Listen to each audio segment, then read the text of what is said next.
why the South is so panic-stricken, and essentially the country is so panic-stricken about it.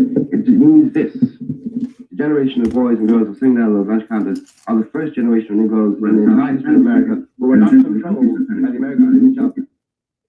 This is why Montgomery is so demoralized. Little Rock is so paralyzed. New Orleans, people are going mad. If you can find anywhere in the Deep South, Negroes, the South has been saying for generations, they know. They know the Negro. You would find them in that town. There was not a Negro in that town, really, essentially, who was not working with some white man. There was really no middle class. There were no outside agitators. These people walked.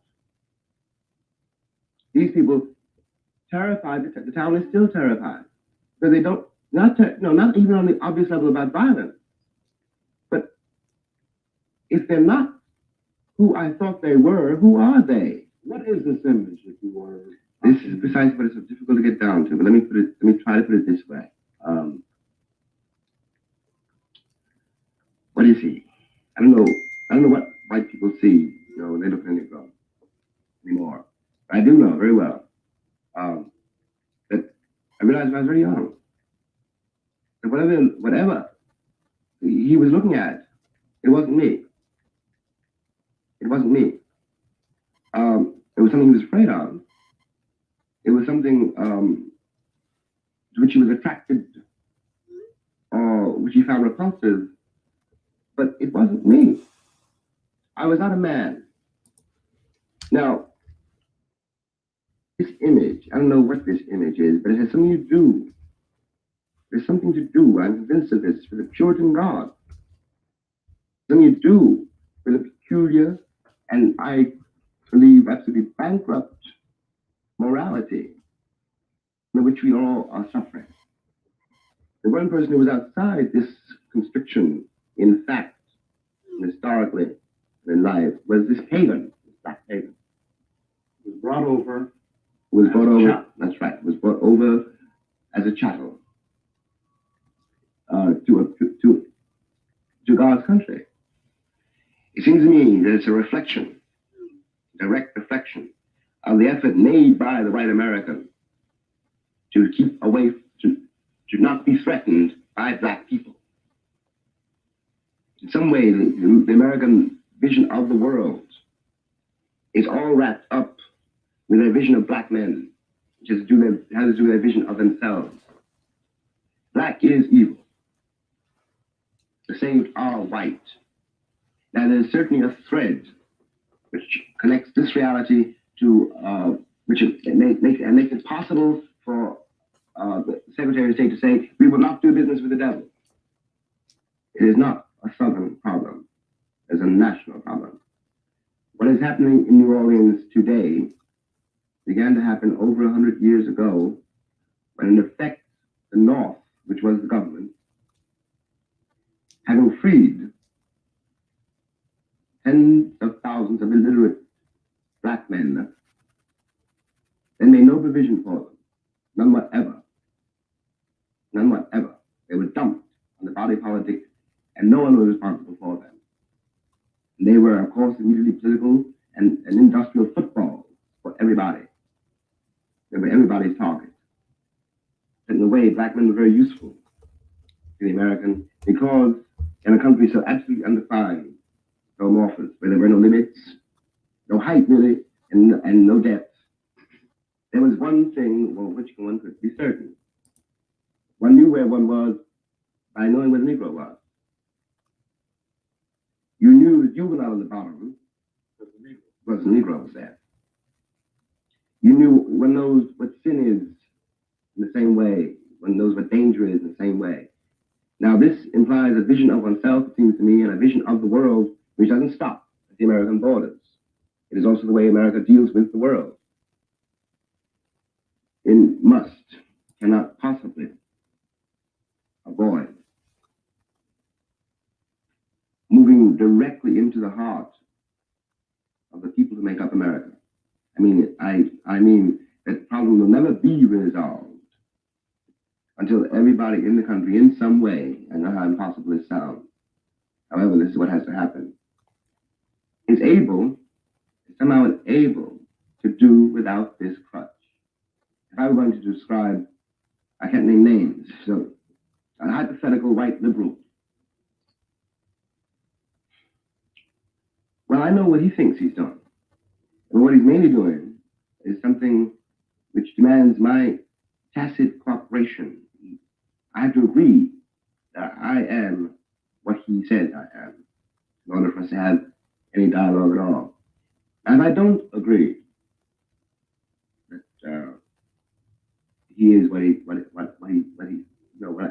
am what he thinks I am. Then inevitably, one sees this once in the faces of the people you're dealing with. It means that if I'm not what he takes me to be, that means I have a standard of judgment which is not his, which I may then be using to judge him. Which may cut the ground from under all the standards. All the other, yeah, exactly. Do you regard this as a distinct threat to the, what shall I call it, the sense of spiritual security? I think the American essentially, I don't think this, I know this. Yes, this is a threat to the American personality as it has so far been constituted. It's a threat to it is a threat to their definition of the world. It is a threat to the way what they think reality is. And I also mean to imply something else.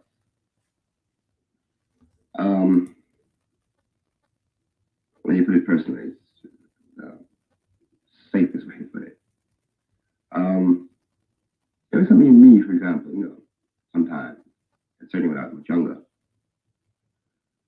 which resented the assumption on which all these things are based. It assumes that you have something I want, that there really isn't on the basis of it. Just looking at the evidence. Any reason for white people to assume the Negroes want to be like them? It's very difficult. I have said in effect that white men must give up what is in effect a crutch. So must I. This is entirely true. There is something very safe about being a Negro in a way because you can blame anything that happens to you on it. And this is the worst thing about being a Negro. Quite apart now from New Orleans, race riots, lynchings, etc., etc. The worst thing about it is at one point somewhere in yourself, you have to realize that, all right, you are a Negro and this is all true, but before that, you are a man and your life is in your hands. You're responsible for what happens to you. You cannot blame anybody for it. There's no point. There is no one to blame.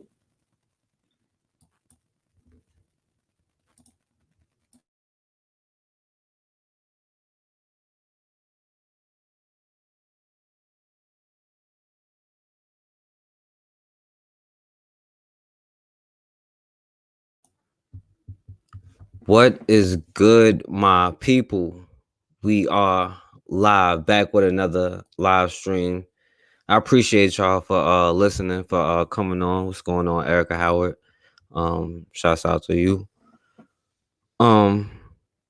Yeah, I definitely want to first of all make sure y'all subscribe to the backup channel, the Forecast Radio 24. Even though they some haters, you know what I'm saying? I'm probably still gonna upload some of the videos on here when I get time, but all of that stuff is coming. But I'm gonna go ahead and go in or whatever.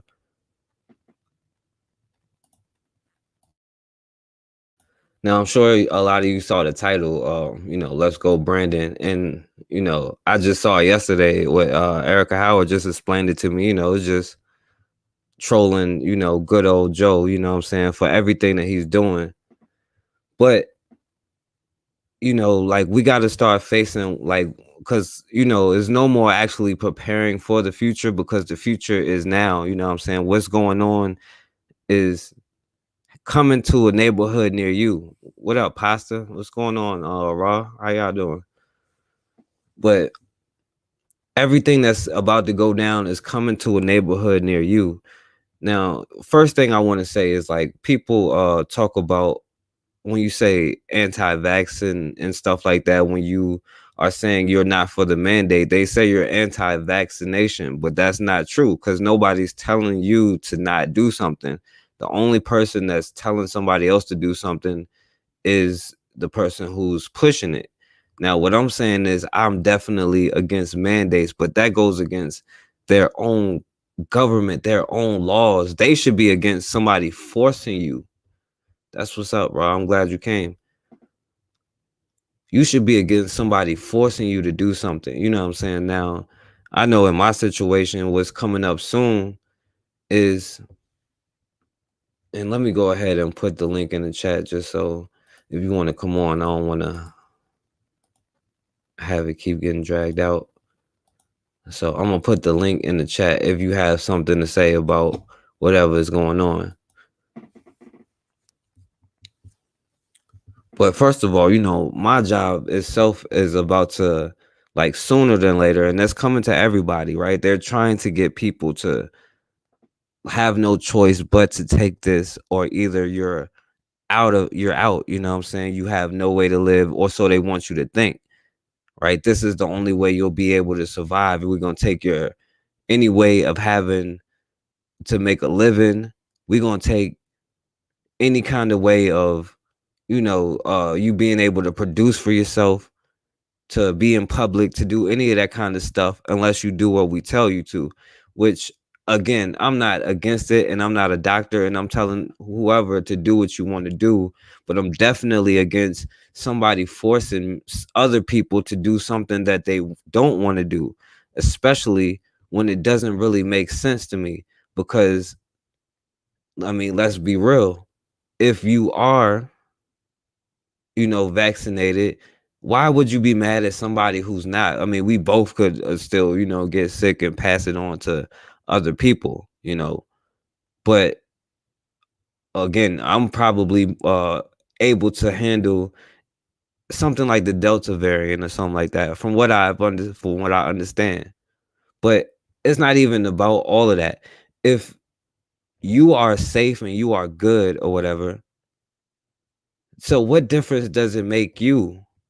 If that's the case, then we'll see who's the one that goes. But I mean, let's be real. And this is why, you know, the Democrats lost the elections. I'm in Virginia, and, you know, they mad about Virginia and why the Democrats lost the election. But as Black people, I never really understood that argument. We should be against small government. Now, in America, what is the definition and the reality are two different things, right? Because the quote unquote Republicans by dictionary is supposed to be for smaller government that stay out of your business. But that's up until they want to get up in our business, get up in our situation. But I never understood the, you know, us being for, they call it social, but I'll say, you know, programs that don't really benefit us, because our tax money, we're getting taxed more and more and more. But then we go into our communities and look at the things that we have, which is broken down schools with outdated textbooks. Now is the internet age, but I mean, we look at what we have and we pay taxes like everybody else. And we look at them, quote unquote, paying restitution to illegal immigrants before they ever address you. And this is the issue where, even because in these situations, even Europeans who have something to lose from voting and all of that kind of stuff, more so than we do, because we aren't asking for anything, they vote on whatever affects them in their communities. They're not going to back somebody just because they're Republican or a Democrat. They're going to back them up on what benefits them for life. They're not just going to say, oh, well, just go down and vote Republican. Now, I mean, these policies and all of this kind of stuff. Now, I'm not going to sit here and act like it's not two parts of the same thing. And I don't really understand how so many people could get caught up in it so easily, to where, you know, people are so easily divided to fight over some kind of political party, and the rich people don't care about any of them. Like, they convince Europeans that you know, they're better as long as they're not black, then they're all right. And they at least have some level of protection around the world, right? They at least know that, oh, my whiteness is going to get me some level of a pass. You don't even have that, yet you're more loyal to everything that we do except to ourselves. But that's called conditioning. But conditioning can get reversed and undone. But as long as we sitting here blindly following something that leads to our own destruction, right, without asking a single question, right? You're voting in a 70-some-year-old, 80-some-year-old white man, and then you're really sitting here debating about how he feels about you. You really telling me I'm irresponsible for not looking at his track record and just blindly voting like I have something to benefit from it. I mean, at the end of the day, no matter what party you are, if somebody's saying, okay, I'm going to force you to get the jab, and I'm not going to force you to get it, you're going to vote for the person who benefits you the most. But we can't even do that in our communities. We literally just say, okay, I don't really care what their policy is. Just make sure you vote Democrat. Well, I know their tax money is going to hurt me more, and then they're going to give this refugees from Afghanistan money, right, to resettle. I mean, they're going to whip the Haitians at the border, of course. But then we're going to give these illegal immigrants money to resettle. But then, you know, he won't even talk to Black Lives Matter at this point. And the fact is, it would probably be a black person that'll pick up the sword faster to defend him than they would to defend themselves, because nobody want to admit they were wrong. But you voted for the lesser of two evils, as if one of them was not an evil, right? Not the greater of two goods, not one good, one evil, the lesser of two evils, which means you still get evil. But when as a Democrat, I can defend it. And that's what I never really got. Because when a Republican is the president, they say, look at what the president has done. And Republicans defend it by saying, well, you know, he didn't have the House in his favor and blah, blah, blah. But then when the Democrat is the president, well, of course, both sides blame it on all the bad things on the former president and all the good things on the current president. But how so many people can follow a trend so easy, especially when it's trends that leads you to your own death and destruction.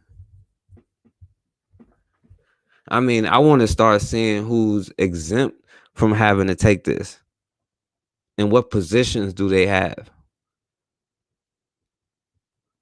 Because, I mean, if you don't have questions, what's going on, Brother Bakari?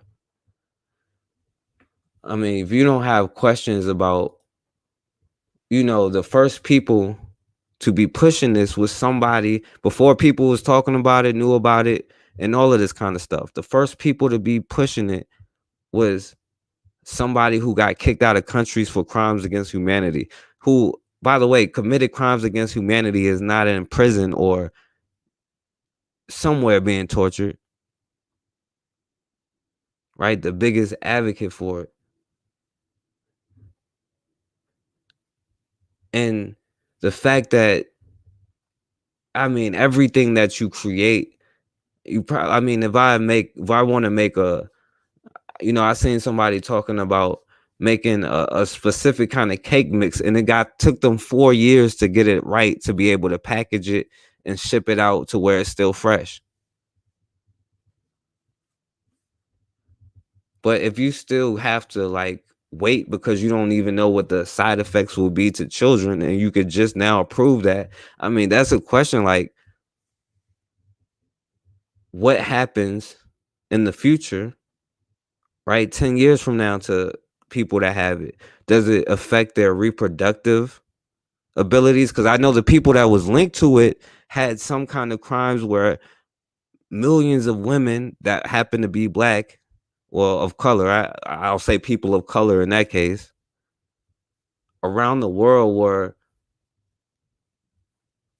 they were, their ability to have children, was taken away from them.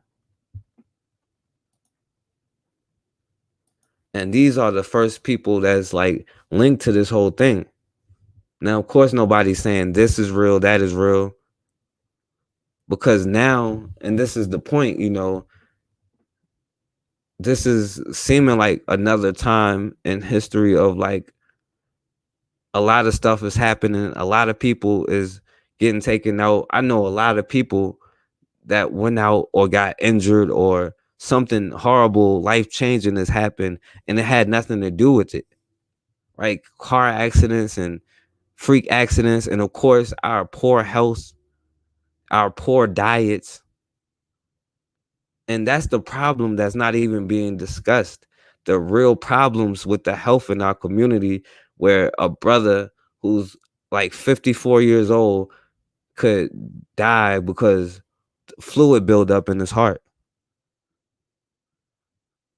This brother didn't have the ability to go to the doctor on a regular basis. All of that kind of stuff. Right? Not because it was a pandemic and we looking for a shortcut out of it. Because what you want to do is what you want to do, but you certainly should do your research to see if you are allergic to anything. Consult your own doctor first. But when you look at insulin, and we see the diabetes and the effects in our community, but when you look at the price of insulin,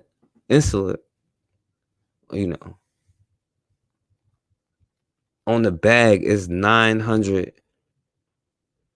$935, right? Just for a little bit, for enough to last you for a little while. And if you don't have insurance, which a lot of people just don't, then you're out of luck.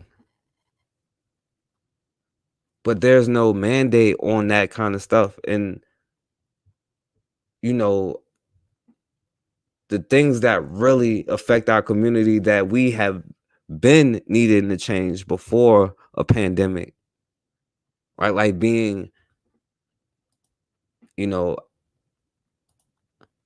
unhealthy, just the way that we eat, our patterns, because all of that stuff stems from a mindset. And by the way, y'all can come on anytime. I'll put the link in the chat. Bakari. Or if y'all want to call in, the number is 804-601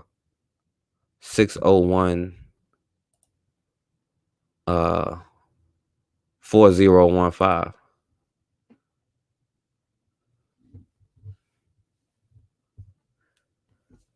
But when we say, or when people say, let's go Brandon, you can't help but to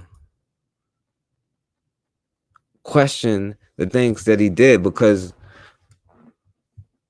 I mean, he could very well be the greater of two evils. And I can't really say that because, of course, they're all a part of the same thing. And so many people agree with it and put their head down and don't ask no questions is amazing to me, because it's almost like, what's up, brother guy?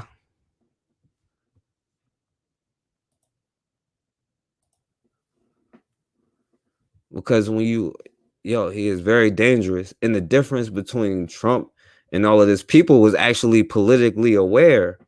Now they right back to caping for everything that he does, when it's been disaster after disaster after disaster, especially when you look at the stuff affecting Black people here, globally, everywhere. They all affect what you do, but this is also the thing that I do want to get to, before people come on to, like, we also have to realize that at the end of the day, the world is coming to another divide right now. It's the vaccinated and the unvaccinated. Right? It's the people that's gonna get excluded and the people that's gonna get included. But either way that you have it, until you have a community, right? And then Obama comes back and says all of this stuff on hidden radio interviews, right? Where he's saying, oh yeah, well, that's not in black people's best interest and all of this kind of stuff. But there's a reason why they're losing even the white vote, and we're still blindly following some that they have their best interest in heart sometimes. They have yours none of the time. But it also creates opportunities when you can get out of that slave mentality, because we've needed it from day one to where we had to build our own communities. But now, unless you are willing to bow down and do what they have to do, there's no way you can assimilate into a society unless you take the jab. So now you have to be able to build your own businesses and support the people in your community that's around you, or be forced to assimilate.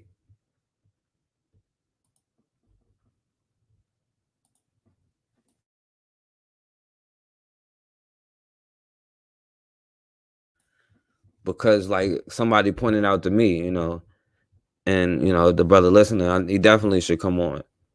But this is going to destroy their economy, number one, because people have been talking for a long time about them changing the money standard, them doing this with money, doing that with money, right? The money isn't even backed by anything no more but their word and their bullets. And now they're able to affect or change, right, black people in general. That's the thing that's crazy. That's what black people unify on, right? They'll put their Muslim and Christian and all of that stuff aside to be a Democrat, right? Because we got to get the lesser of two evils, of course. But that's the thing. White supremacy is playing out in our face. And that's the thing. The whole world is moving to another, because people talk about the new world order, but we haven't even fixed or addressed or got out of the situation from the last world order, right? We still aren't able to catch up, but this is an opportunity for us to say, okay, well, we see we have nothing else we can do. So, okay, let me pool my money together, at least with like-minded people who have the same vision as you. You don't have to attack somebody else's vision to meet somebody who has the same as you. Let me put my heads together with those particular people.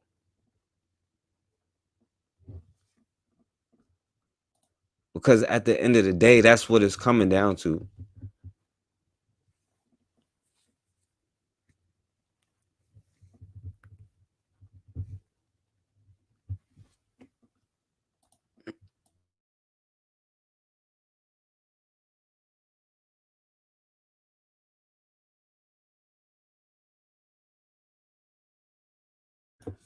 But the industries, and that's why they're telling you, go shop now, get your Christmas stuff now, because they still want to get the money that they can make. Because it's true that a lot of these people, there's billionaires, they make a lot of their money on single days. Like, they own certain things, and then one day they'll make a whole lot of money. They'll make money throughout the year, but it's the things that they own. But they still want to capitalize on what's going on, but there's nothing backing what they're saying or what they're doing other than their words. Because really, the true power, the true resources is the natural resources, the things that's actually used to run the world. And Now we are in an age where you see, Asians trying to get into Africa. Europeans are trying to maintain their place in Africa. And even here, all the oil, because there were a lot of black millionaires who were living on oil, right, that got stolen because that was taken too.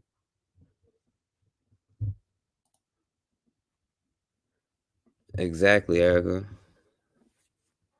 But they want you to go out and spend that money now because there's no way that this can go on. You see airlines collapsing, right? Not being able to do what they have to do. And the more that places, chicken wings $40, right? Like, I used to go to the store and get something to eat, it might be $5. Now it's $10. Like inflation is through the roof, but the jobs aren't paying no more. They're in fact cutting hours. What's going on, Brandon Baxter? They are creating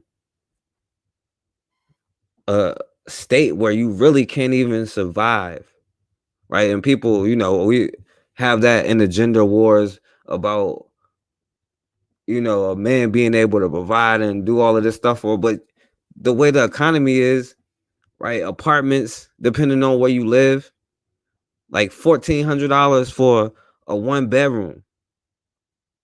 But at the same time, you see what's going on where products aren't being able to be shipped out. Everything is running late. Jobs aren't able to make money. So they're going to cut back the staff. And like the brother mentioned to me, of course, we know who they're going to hire. Now, that's where I differ with people talking about they're going to replace us. Because to me, that means you sound like a battered wife who's jealous because somebody else is your husband or your wife left you for somebody else. And now they're abusing them and you are jealous of that. Because why would you want your spot as the bottom of America? Because white supremacy is defined by black inferiority. Never forget that. But it has a hierarchy. What their people don't even realize, they have a hierarchy in their own stuff. Right? Their own people should be going against the stuff they say.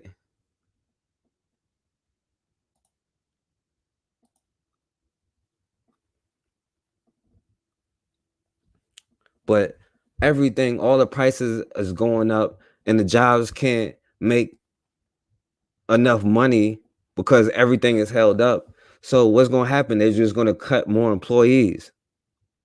And I know where I live in Virginia is a lot of Hispanic people that come here. Exactly, Myra. No one can make you feel inferior without your consent.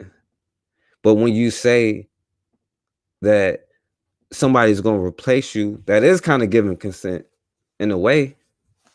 Am I saying support them? No, I'm saying build your own because this is an opportunity because places are looking for truck drivers, but you don't have to work for nobody else. Jobs need people to work, but they also can't pay them. And now you see all of these immigrants coming here getting all of this money to resettle, right? Let's be real, they stay in places that are very cheap or they stay together to conserve their money. They're in a lot of cases don't have the right paperwork, so they're willing to work for less money. Of course, the jobs is going to be gone.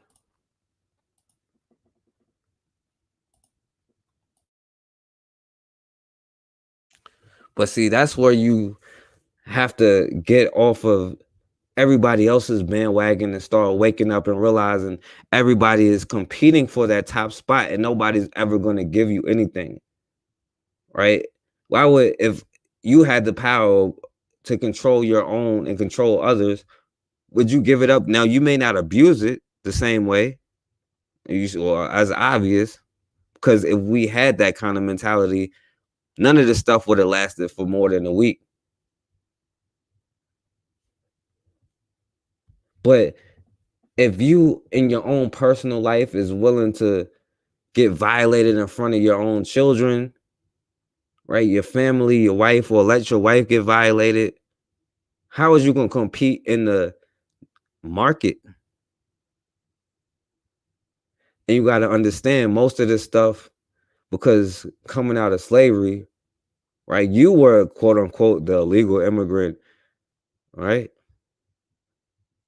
And let's be real, you're not a citizen because they got to vote to still maintain the Civil Rights Act, right? The Voters' Rights Act every 25 years.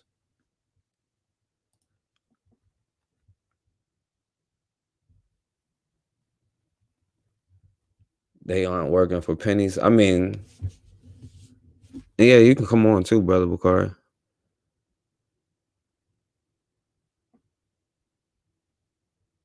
Right. You know, that's what jobs do. They try to pay you as little as you can, but the point is not enough people is willing to stand up. And of course, opportunist, I'm not even gonna say a capitalist, because it's never been fair. It's never been fair opportunities. But that's the way that life is. It's not fair.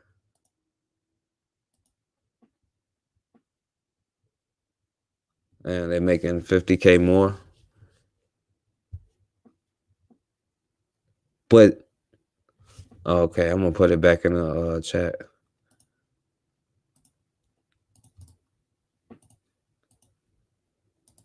But you know, on my job, you know, when I say that, you know who the first people they're laying off, and it don't matter whether they're good workers or not. The first people they're laying off is the black workers. And yeah, they may hire a few, one or two black people, but the majority of people they're hiring are Hispanics who are getting paid a lot less. But they are willing to do the work, to sacrifice, to put themselves in positions. Now they do end up building their own communities, and they do end up starting their own businesses, and they get to a point where they can charge whatever, but they also work within their community so they get supported within their own communities. Now, before we had this illusion of inclusion, we did it, and you easily built Black Wall Street. And people say, well, look what they're going to do to you. Well, it really wasn't all, you know what I'm saying, murder and destruction. I just put it in the chat, Bakari.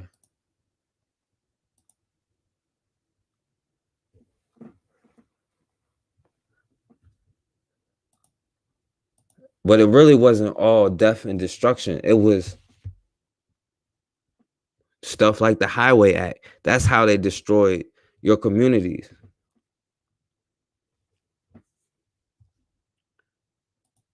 But my point is, even because before, and that's why I was saying, they built these labor unions, right? Because coming out of slavery, and white people were already mad that black people weren't slaves no more, but the poor white people who didn't own slaves were mad they had to compete for jobs now, and that black people could potentially make more, because they was coming into this age of like wanting to, you know, make more money for what they was doing, and they was going on strike. But guess who was breaking the strike?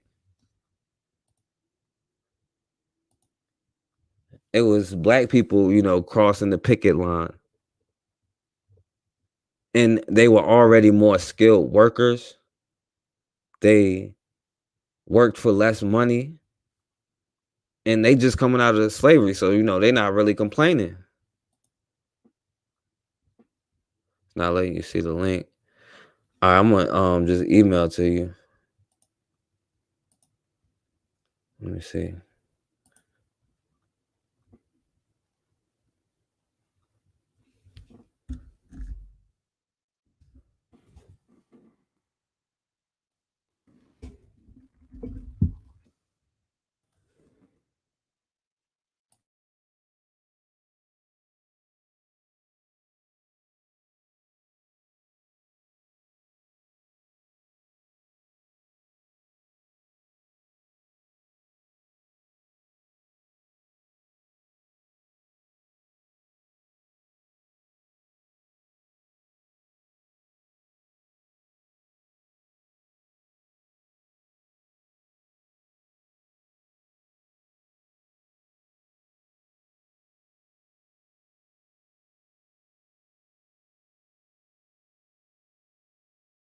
All right, my bad, y'all. But yeah, I just sent you the link, bro.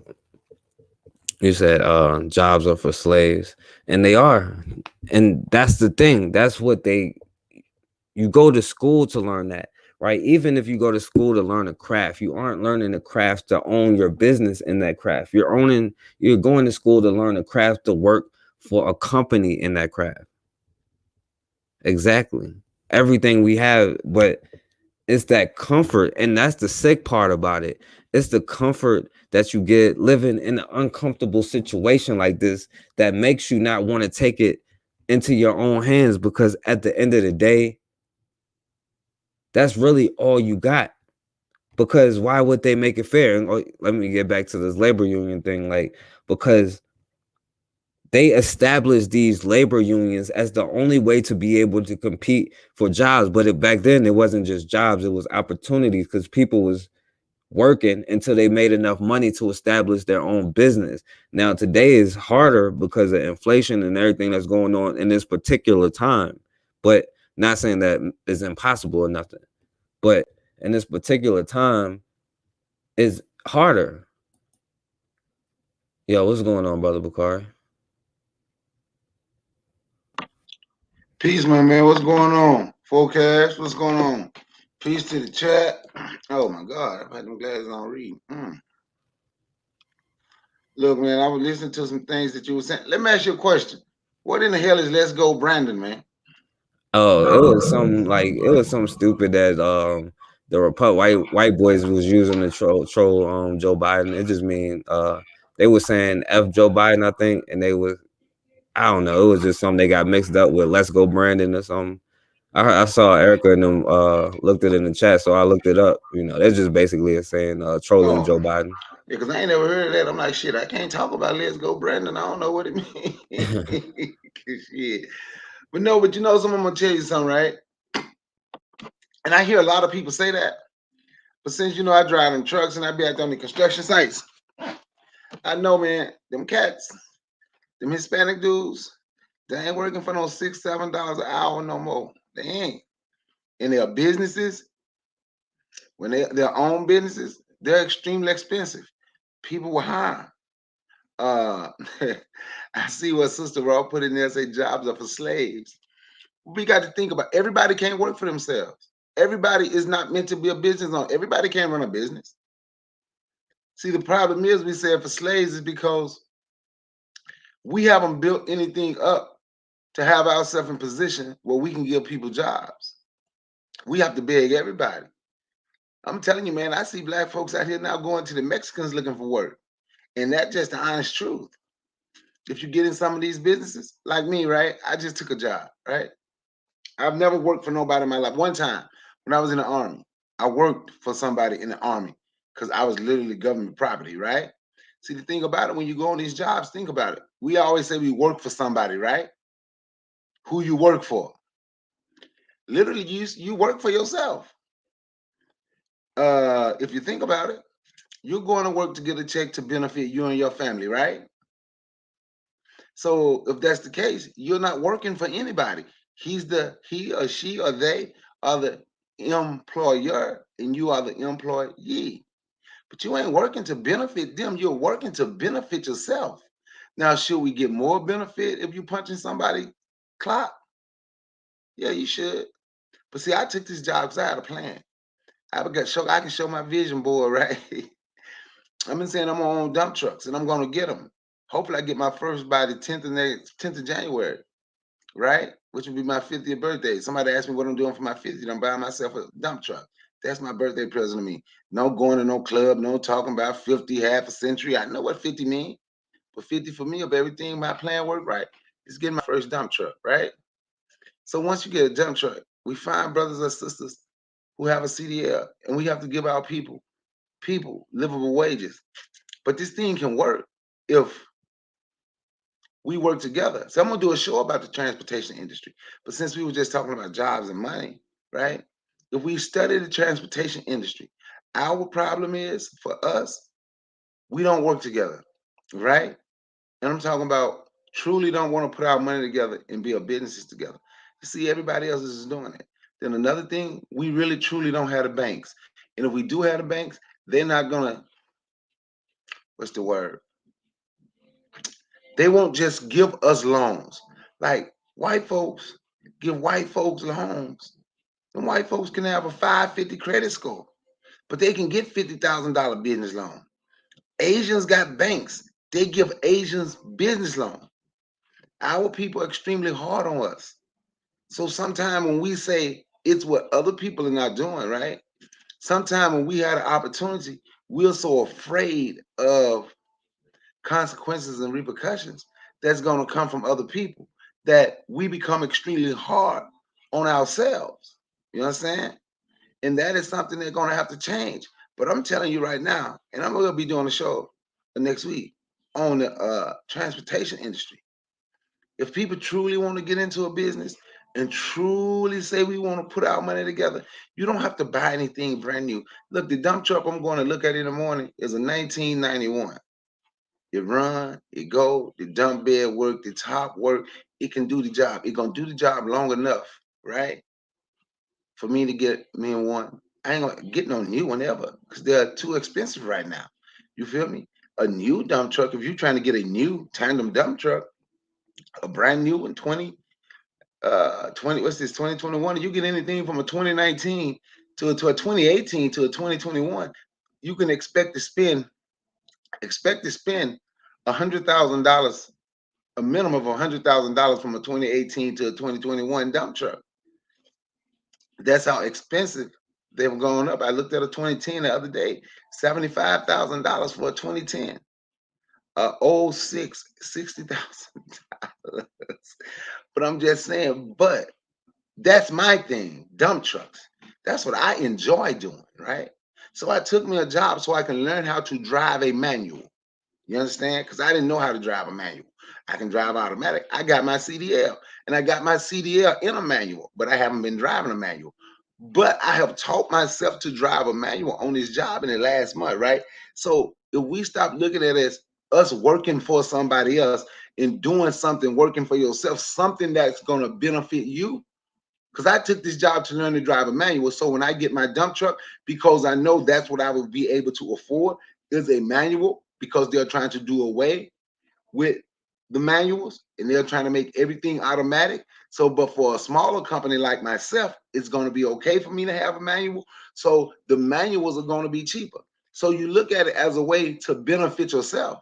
And if you look at it as a way to benefit yourself, right, you would never see yourself as a slave, or never see yourself as working for nobody. You got to think about you're doing it to benefit you. You ain't never. I don't know what company you work at, Forecast ain't asking.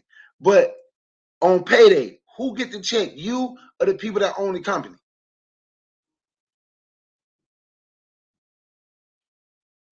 You Forecast? asking me? You asking me? Yes, who get the check? You or the people that own the company? The people that own the company. No, on payday for you, who get your check? The government. So you don't get a check at all? You just Oh go yeah, to work? yeah. Oh yeah. I get paid. So you get your check, right? Yeah, I get paid. Yeah. And you use your check to pay your bills, feed yourself, keep a roof over your head and all that, right? Yeah, I give it back to them. So who are you working for? Are you working for the people that own the company, or are you working for yourself? If we Yeah, that's what I was saying. They get the check. no, but who are you? So you working for? So you're literally working for them. You don't get a check. Pretty much, yeah. See, I get a check. I work for me. I get a check, and I'm learning to drive this manual so I can get my truck. If we start looking at things a little different and take advantage of the small opportunities offered, right? And use these things that we are taking advantage of to build ourselves up, we will be in a different situation. You understand? If the words ever come out of my mouth, I work for somebody else, I wouldn't have ever been able to taught myself how to drive a manual, because I ain't gonna ever work for nobody but myself, ever. Somebody else might own the company. So I'm gonna use, they have used us. We like to say we built this country, right? So they used us, free labor, they used us to build something great for themselves, right? So now in the process, let's use them. Let's get what we can out of this system and out of this situation, right? So we can build ourselves up. I see everybody else do it. That's what the Hispanics and everything else, that's what all of them do. When they come here and you see these people, they were on a job first. They took their skill, 3, 4, 5 of them come together, learn the business if it's a business you want to do. I'm not saying you should want to drive a dump truck because I want to drive a dump truck. That's my dream. But my show is going to cover the whole transportation industry. It's not just dump trucks. It's not just 18 wheelers. And I'm going to show you something else. Here in Atlanta, the Black Mecca supposedly, it's the bougie Black Mecca. It's the fake Black Mecca. But everything here is just fake. And I'm just being honest. But you don't find Hispanics riding in Uber. They still have Hispanic-owned yellow cabs. Now, who fault is that if we had a cab company, or maybe we need to try, we get a cab company and we use us instead of calling Uber. You understand what I'm saying? You can get cargo vans. You know, if anybody here got a pickup truck, if you just got a pickup truck, I'm gonna go over apps and everything you can use just with your personal pickup truck, where you can go make money just with your personal pickup truck. You got a car, a photo car. They got places you can go. People making, like, I have a nephew, a great nephew. He's about 25, I think, 24, something like that. He ain't rich, but he make about $1,500 a week. He delivers small packages in his car. And then they give him small packages and he get paid by the package 5 days a week. He said normally take him about 5, 6 hours to do everything. And he bring home like $1,500 a week. This transportation industry is booming, right? So what we need to do while it's booming, because it's going to hit a peak and the bottom will fall out of some of it. But what we need to do while it's booming, we need to look at what we want to do and see if we can take advantage of some of these opportunities. We have to stop being afraid to help one another. We have to stop being afraid of seeing someone else get ahead. We're supposed to want to push them, let them get ahead. We want them to get ahead so you can help me. That's my goal. My whole vision board. Been 8 years now. I wish I had bought these damn dump trucks back then, but I didn't. And I waited and I procrastinated. I had to go get my CDL. But I'm going to tell you, I looked at a truck today. It's a 1991. They want $15,000 for a 1991, right? If I had bought that 1991 5 years ago, that same truck now that I'm looking at, in 2016, I could have got that same truck for like $5,000. But the construction business is growing and it's booming and it's booming and it's booming. So they're raising the price on everything. But I'm going to figure out a way to get in there. I'm probably going to be in there, maybe not that one, but I'll be in one for my 50th birthday. So then things change.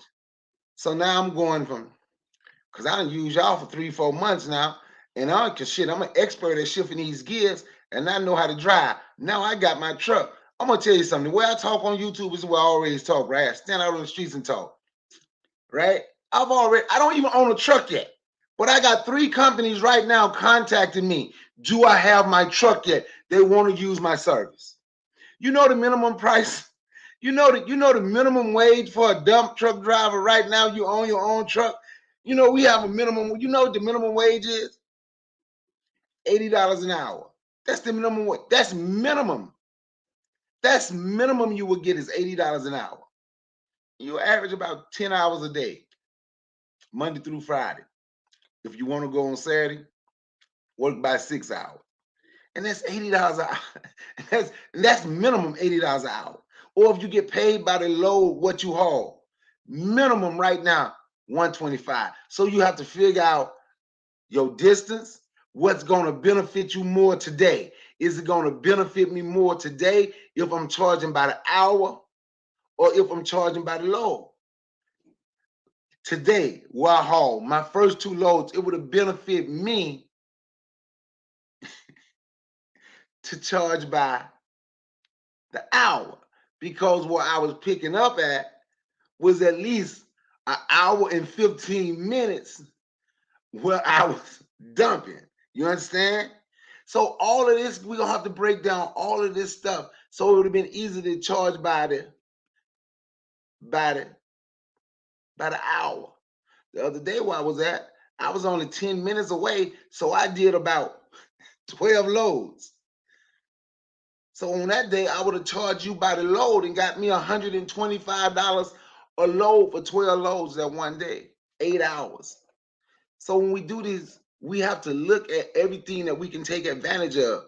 And I'm going to tell you, it's a guy that listens to me all the time. Man, you work for the white man. That's what he said to me on the phone. I'm like, no, I don't work for no white man. You just said you got a job. I know, but I work for me.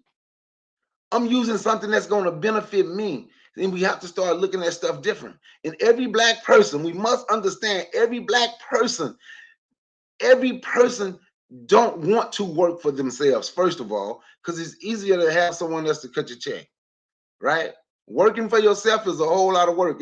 You're going to work more when you're working for yourself than you ever did. When you own the business, you're going to work more hours, way more hours than you ever did working at a business than somebody else owning business. And that's for real. So let's look to take advantage of it. Find what we want to do. Let's find our niche and let's shoot for that. You understand? I should have about 5 trucks now. I'm going to be honest. I ain't going to make no excuse. I messed up a whole lot of damn money. Shit, I don't know where it is. I just know I ain't got it no more. You smell me? I've made mistakes, but whatever it is you want to do, whatever it is you're looking into, don't just look at the money. Is this something that you want to do? See, I want to be in these dump trucks. That's what I want to do. I enjoy. I'm working by me. Not only am I gonna be, I'm working by myself. I do what the hell I want to. I stop, do whatever. I enjoy that because I don't want to be around people looking over my shoulder anyway. But in the process of me doing this, I want to get more young brothers and sisters. And that's another thing I'm going to talk about, the transportation business. These sisters, they doing that damn thing in these 18-wheelers and even out here on these construction sites with these dump trucks. When I'm saying we ain't coming together, I'm going to have to be honest. You see sisters working together, getting rigs, getting dump trucks. Them the type of sisters we need on our team. And men, that's what we need to start doing, so those type of women will want to join our team. I ain't saying be a woman. They might have a man already, but be on our team so they can show us some of the things that they know. This is what we're going to have to do. And once we start doing that, the inferiority complex going to leave. We going to be the reason inferiority complex leave, because we going to show people something different. Our people going to see us doing something different. Our youth is going to see us doing something different. My son want to go to law school, so I can't fail. You understand? I can't fail. Law school is $175,000. I can't fail. I've already wrote it on my board. By August of 2022, I'm going to have a minimum of 2 dump trucks. So with a minimum of 2 dump trucks, I'm going to have a minimum of 2 drivers that I'm paying a livable wage. Not just paying them. When I'm saying a livable wage, they are able to pay their rent or mortgage, they're able to pay their bills, and they're able to have something extra. They're able to have so they can live. I've written everything down, the type of bonuses I'm gonna give mine. As long as everything being met, the type of bonuses I'm gonna give my drivers quarterly. Not my drivers, not me personally, but you call, we haul. And if they decide they want their own truck, they can talk to me and I'll show them how to do it. And I'll help you get your own truck. And that's what we got to do. I've written all this down, man. I got all this written down, all of it. I procrastinated on me, but it's going to come because it's already written. Not written by nobody else, written by me. And this is what we're going to have to do. This is what we have to do. And once we do it, our youth going to see us do it. I'm talking about our teenagers, our colleges. And once we start doing this and everything start rolling, all of a sudden now, you're going to see us at these black colleges talking to our children, our youth, so they can see some of us positive, to give them an incentive to when they graduate to want to come back to our neighborhoods, not to go make money and move away. We got enough people. And all of this stuff, look, man, I'm just rambling now, but all this stuff I have written down, and it's been written down so long, and I'm just talking, so I'm going to pass the mic, because I could talk about this all night, man. Go ahead. All right, yeah. And yeah, before I go out, Blue just came on. What's going on, Blue?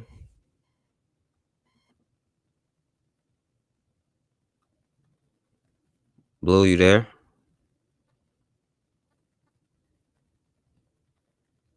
Blue, you got to unmute your mic. Yeah, she may not be ready yet, but anyway, you know, Yeah, I'm so sorry. Y'all can hear me? yeah. It was on my Bluetooth, and I'm like, wait. My bad. Hey, everybody. And what's up? Bakari, you made me come on. I'm super tired tonight, but I was like, I love business. You know what I mean? Like, I love to talk about business. And it's like you breaking it down and making it sound very simple, in which it is. It's a process, and the problem is a lot of people don't have someone to either reach out to inform them of the process. And because it's something new, it's very intimidating, and it could be discouraging, especially if it's something that you have to maybe apply for, and there's so many different loops that you have to get through when you in business.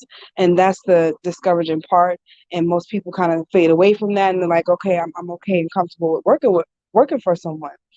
um but the thing is it's really is not as hard as you think. You have Google, right? Google should be your best friend. It has it gives you access to pretty much almost any information you need. It saves you time and money. You don't have to now go into a location to find out information, get a paper application, mail it off. Use Google. It's going to be your best friend. And then um you explaining your story, a lot of people need to it's a visual. It's you painting a picture to say, hey, I started from here, and I know these are my plans. Like, that's a part of a business plan, is mapping out what you want to do. And then with each one of those ideas, you need to find out what's required legally in order to be legit, so you don't have to worry about whether it's the government, IRS, or what have you. But most businesses, and I want to say in most states, if you're not making over 50,000 a year, you don't have to get all the legalities in check first. You know what I mean? So I wouldn't stress on those things first. Get the business started first. Get your customers, get your equipment, get your inventory, get those things, and focus on those things. And as long as you're not breaking the law, and you're not making over 50,000, you can take your time with those steps and get in there. you know each state has their own small differences, so I would use Google. It's gonna tell you anything and everything you need to know. And I feel like the people that listen, unfortunately, I was listening to the your live the other night. You had that guy on there. I forgot his name, but it was a really great live. um I was feeling it because he's really right. When you look at the group of people and the majority versus the handful of people that are on the same page, it's really that way, you know. And the reason why I feel like people should want to network with us in specific is because we're not out to try and make money off of anybody. Like that's not where the heart of what we're doing this for. It's really wanting to see the race succeed. It's really wanting to see us come up as a people. So that's why you should fuck with us. You know what I mean? I don't know what everybody else is out there doing, but this is the reason why you need to go ahead and network this way.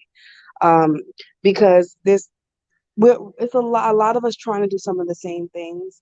And like you just explained, your dump truck and logistics ideas. I have a brother that is doing the same thing. Stepdad, he's been in the trucking business over 10 years, making over 150,000 a year, on a basic shift, on like a Monday through Friday, 5 hours a day type of deal. Already had his contracts in because he's been doing it for so long. But that you're right, that money is made, like that money is guaranteed, because what we need things transported. Transportation is always going to be a big business. So, I applaud you for going that route, and I hope you get your truck. And I hope we have more people that's able to join the birthday challenge by that time to help participate in getting you something to go towards it. Like we definitely need to say some prayers for you so you stay focused and motivated to get that. Like you got a date in mind. I hope that all works out. But yeah, like, here in Virginia, I have a brother that's, got his CDL just recently, about 6 months ago. And his plan is to drive for a company for about a year, get, all of the experience under his belt, learning from them and how they operate, and then going ahead and getting his own truck. And his name of his is similar to yours. His slogan he came up with is "That Way Trucking." THAT, that way trucking. I forgot how he said it, but he was like, we're headed that way. How can I help you today, or something like that. So it's pretty cool what you can come up with. And I don't know if y'all know about a guy named um, Burner, but he's one of the top guys that's invented a lot of these strains of marijuana that's out. He invented most of them. And that's what he did. He went learned from a marijuana facility, and how they grow, how they, um, harvest and all that. And that's how he decided to go ahead and start doing his own thing. So if you are intimidated on something, go ahead and attempt to work for that company. And just know that it's a pit stop. You're not going to work for them forever. You want to learn the ins and outs and how a major or Fortune 500 company is doing business. While you're at the job you're at now, take heed to what's going on and how they're operating. How they have to drop cash deposits and report this and report that. Ask questions. You can learn from where you're at right now. You know what I mean? Take advantage of the access that you have to whatever you have right now. And like I said, network, because that's going to be the quickest way for us to get anywhere. If we really want to see change fast, I mean, the more it would be so much easier.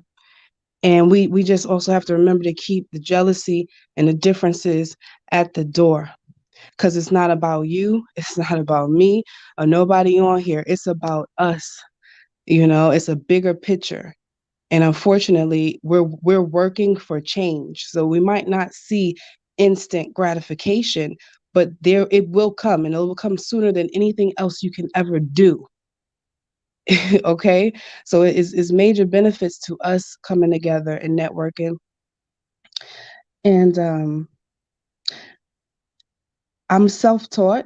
I've taught myself a lot of things on my own. Um, I never agree with going to a university, just because, they most things don't require that you have it. Because most jobs, if you look, they'll say or equivalent experience. And what that means is either whether you got a certification in something, you've had multiple positions to give you an overall experience. Like ding, bing, that's what they want. As long as you know how to handle business, that's what they're looking for. Um, so I wouldn't, be so traditional with the whole, raise your kids up, you got to go here. No, raise your kids up to be an expert at something, help them figure it out. You have to throw different things or allow them to do different things that they want to do, not just what you feel they should do.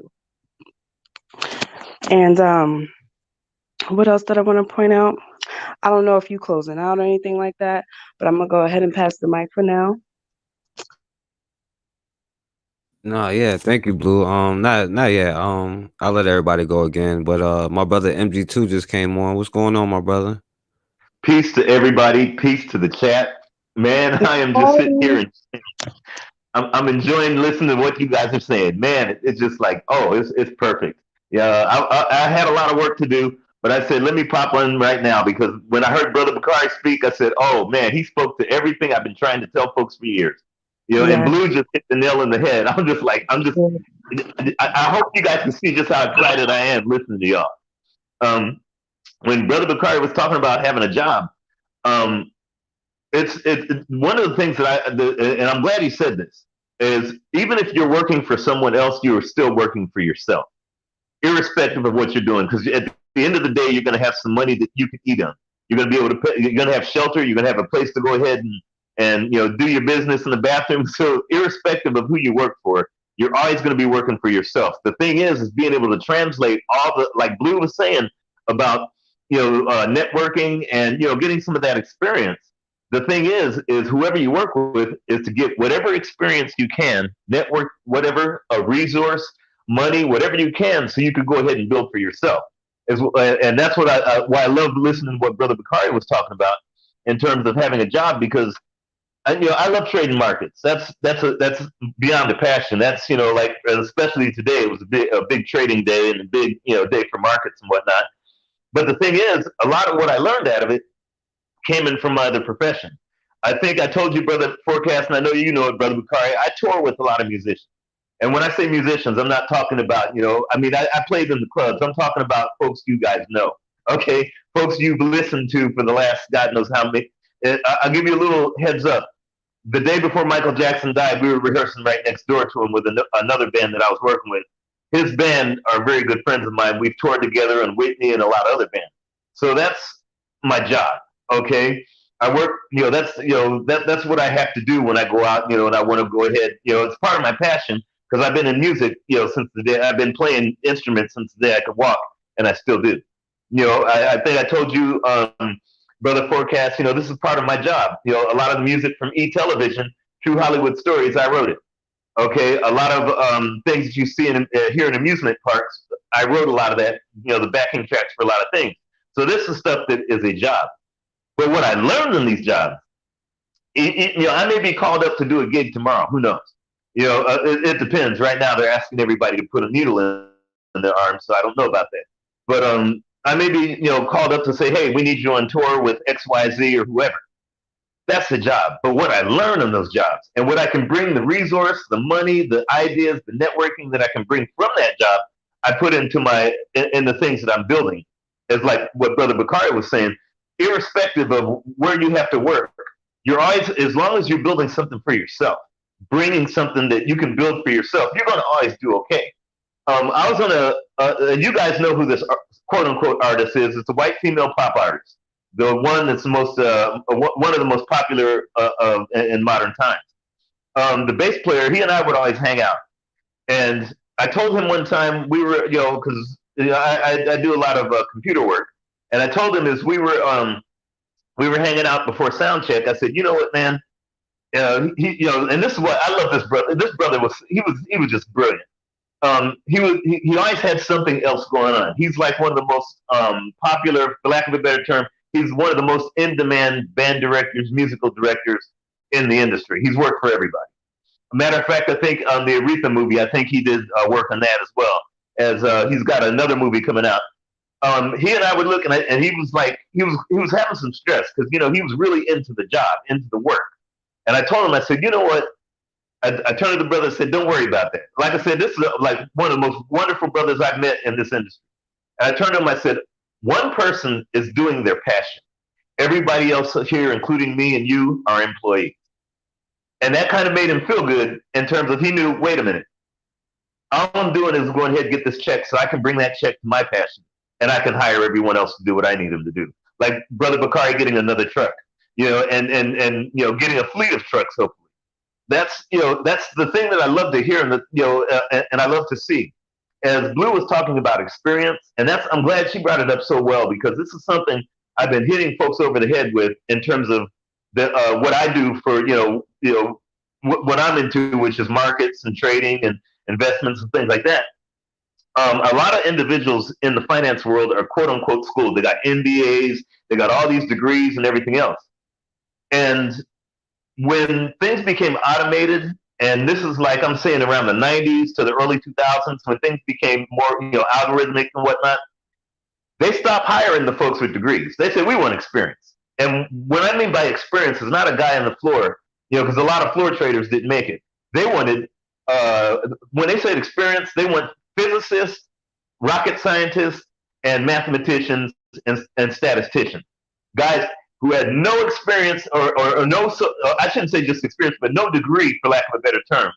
They had no degrees in terms of, business and economics and, finance professors. No, what they were good at is what the experience that they had was the experience that the modern day investment, and that's in terms of math, markets, and statistics, and algorithmic. So they were hiring, physicists and stuff like that.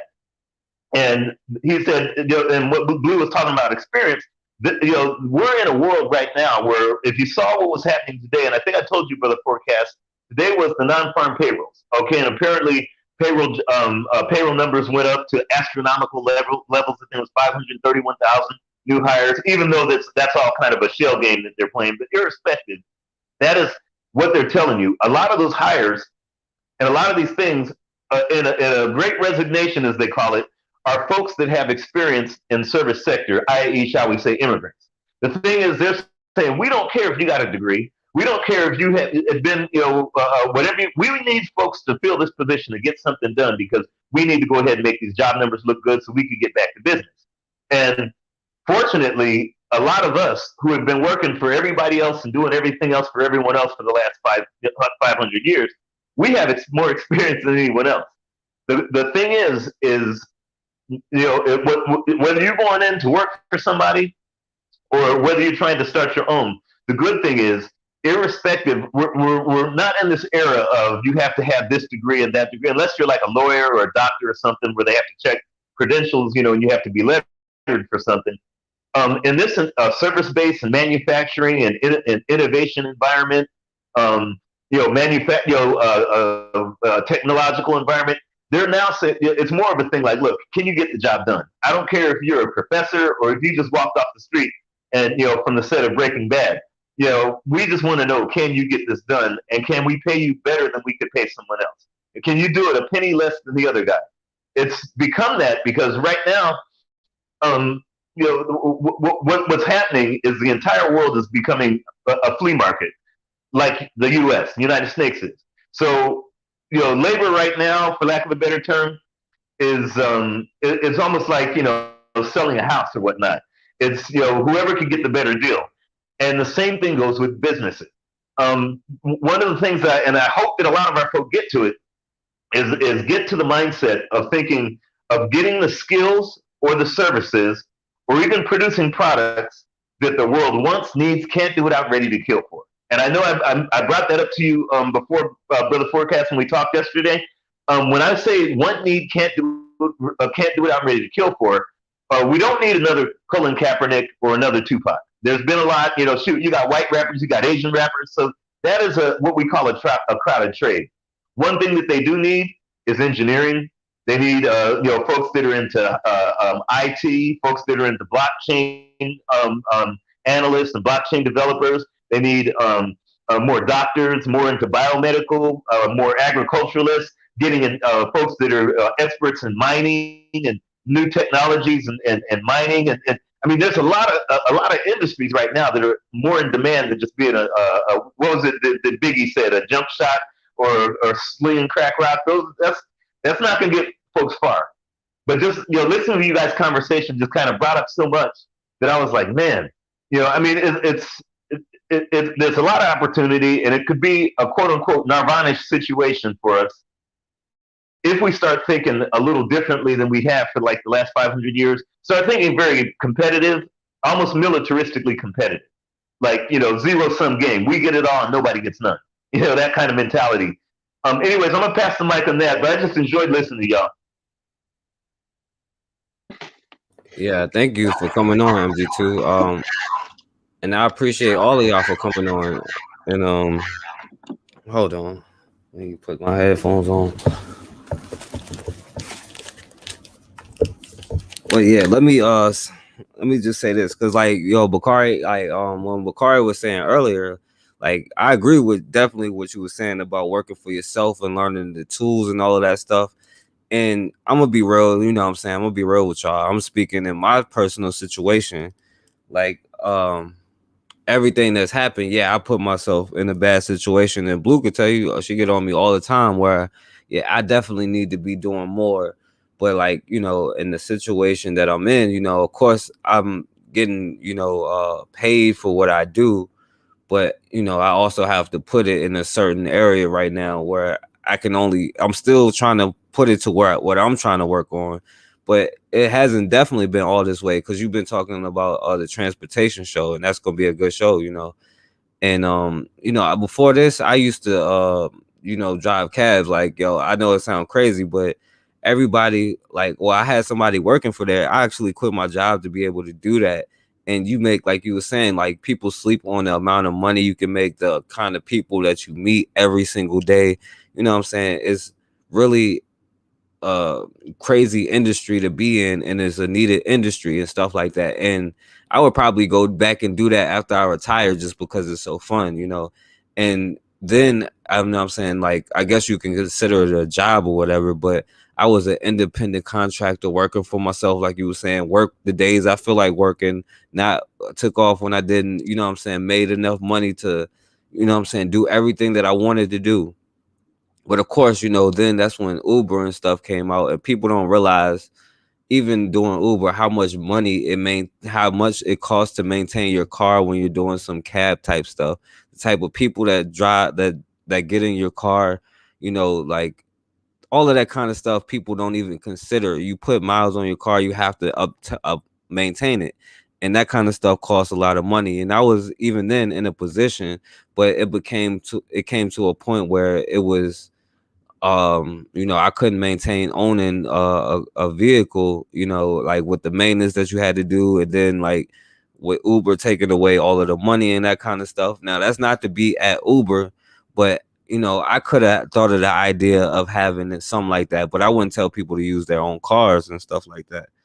But again, that's a mindset as far as like, because doing that, I learned how to actually build the company, because the person who built the company, he did it from scratch, where he worked day and night, took rides day and night. He didn't complain about not being able to get a certain, he couldn't catch cabs or something like that. He didn't complain that he was getting horrible drivers. He took the time to build his own company to do that. And I watch how he do that, especially with that industry. And you're right, it takes so much effort. And for us, it is easier just to, because at the beginning I played James Baldwin, and he said, yeah, the white man has a crutch, but we also have to get over a crutch of calling ourselves the Negro crutch, or however he put it. And he said that we can't keep using this as an excuse, because at the end of the day, we are men, we are women, we are in charge of our own decisions, our own mind, and we can't let somebody else control that. We have to take the opportunities to build. We can't come from something.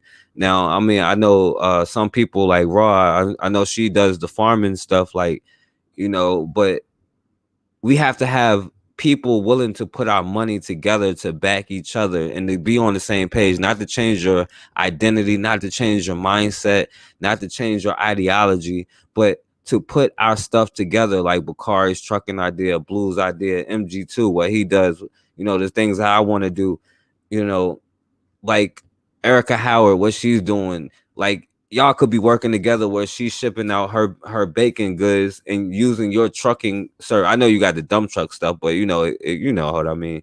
But just in that field, you know, that's the part that we have to get to. But yeah, I'm gonna let everybody go again. Say everything that y'all want to say, and then you know, of course, speak your piece. Yeah, logistics service. But yeah, Bakari. Hey, you know what? This chat, I tried to put a blue number in the chat, For real. and Hold on. it Oh no, I wouldn't don't even see. let me. YouTube wouldn't let me. Yeah, I Blue, don't you see it. yeah, I it put it wouldn't let in me. there. Blue, have you got any text from anybody lately? Not since when you asked me before, I told you. Oh, okay. Cause I know some people that say they're gonna hit you up. But you know, all right, but I still tell everybody about it. I still tell everybody. Because that it is absolutely needed for sure. Thank you. But you know, the show, and you know what, I'm gonna do that show Sunday. Got to figure out the time about the transportation industry. Because I want you to understand, you don't even have to drive to be a part of the transportation industry. You can be a dispatcher, you can be a broker. Uh, and if you know anybody with a truck that can't afford insurance, when you come to my show on Sunday, my niece, she got a truck and she have her own authority. You can drive under her authority. So instead of paying $1,200-$1,300 a month for insurance, you can give her $500-$600 a month. You ride under her insurance. That's how that works. So it have to be a whole team, have to be a whole effort. But we're gonna talk about this transportation issue. Now I can say this because I do say things about black people what we're not doing. But I can say this because I see it.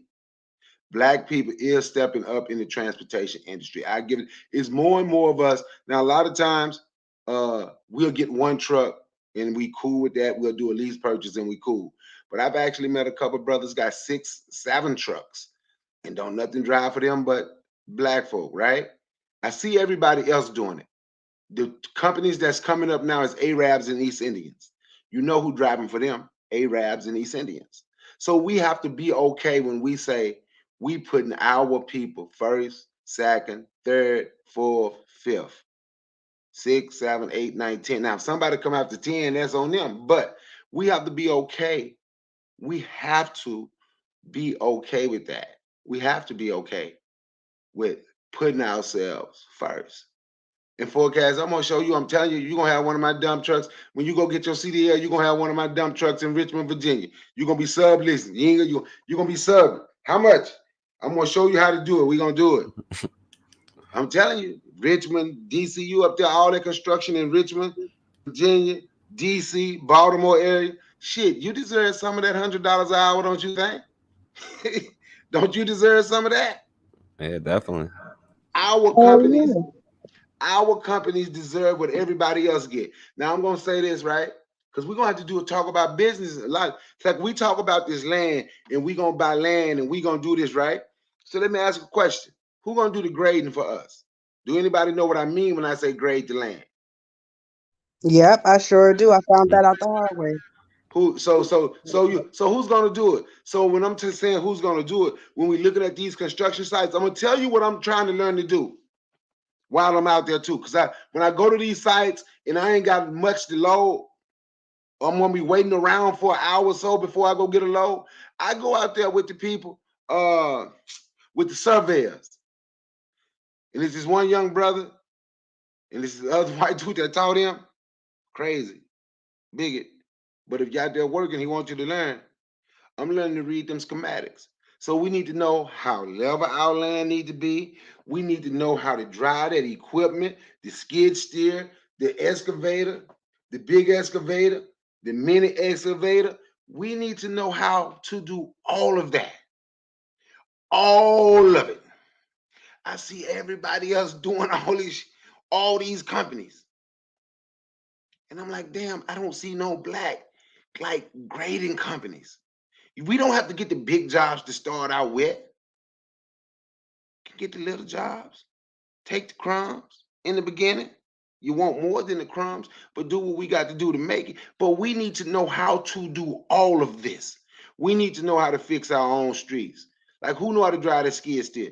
I got a little bit of experience. I can move it around. I get on there, give me 30 minutes, maybe an hour. I figure out how to move it around.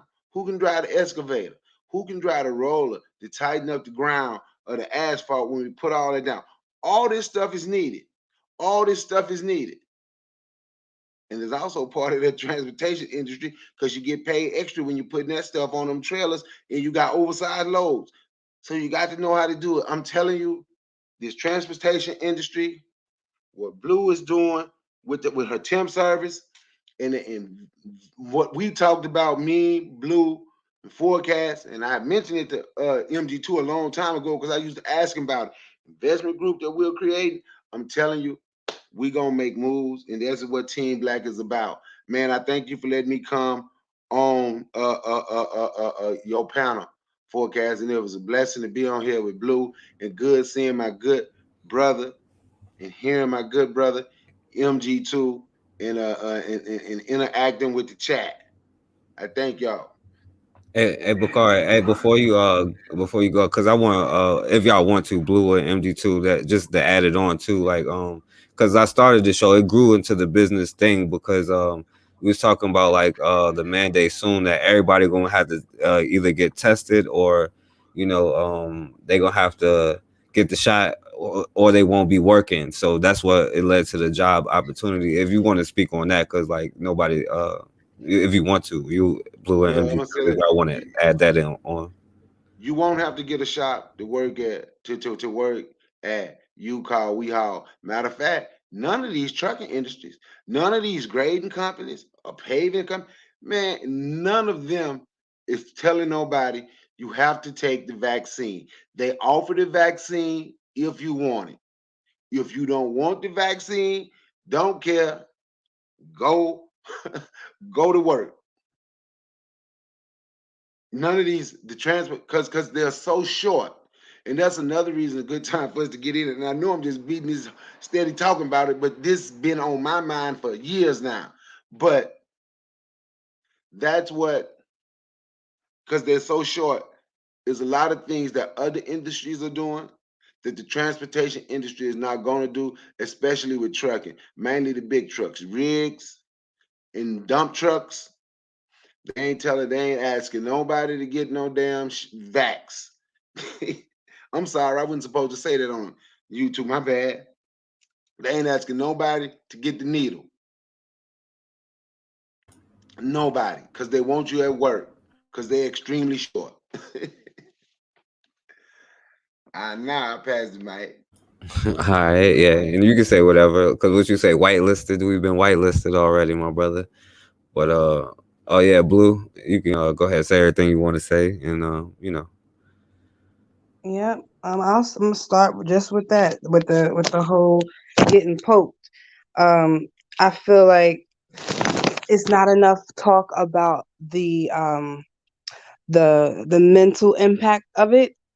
Because I like to ask questions, especially for people that's already done it, and just period for people that's done things that I haven't, to get a good feel of it. And it's like it's a lot of people, almost everyone, that gets it and says, okay, I wish I never got it, because after they get it, it really settles in that, hey, I could still get it. It doesn't stop me from getting it.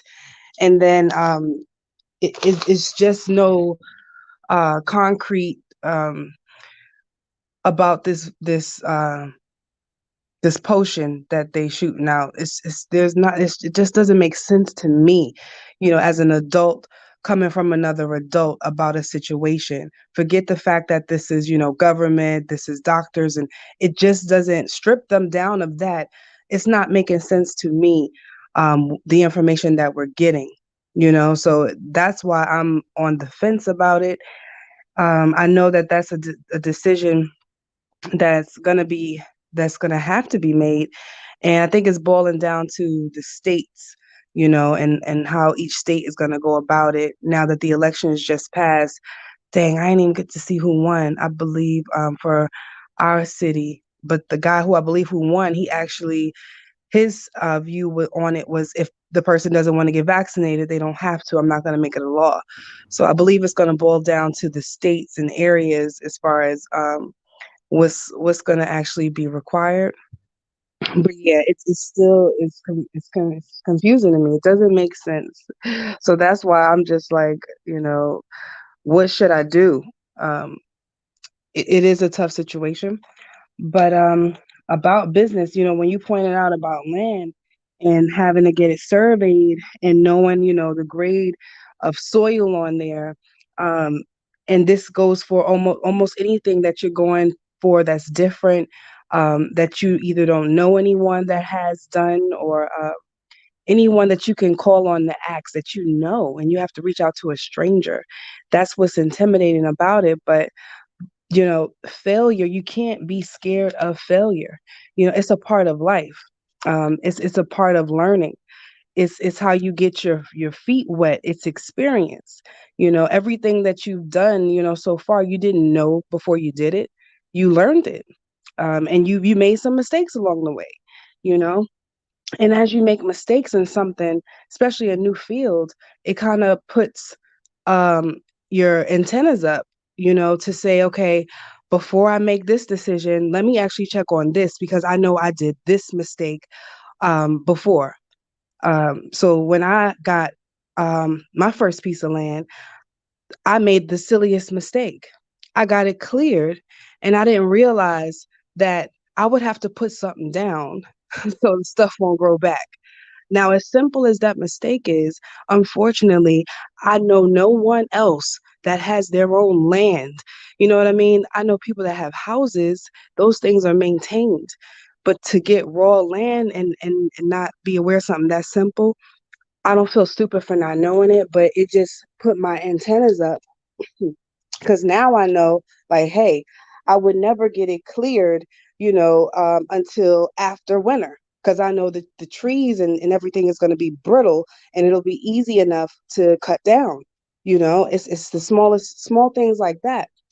I had a online business where I was making about 10,000 a month, and because I had so much money and not knowing anyone else that was having income that much that much income, I was mismanaging money, so when you do get into your own thing, I would just say, don't be scared to make the mistake. But once you do, just anything that comes to you new, do research.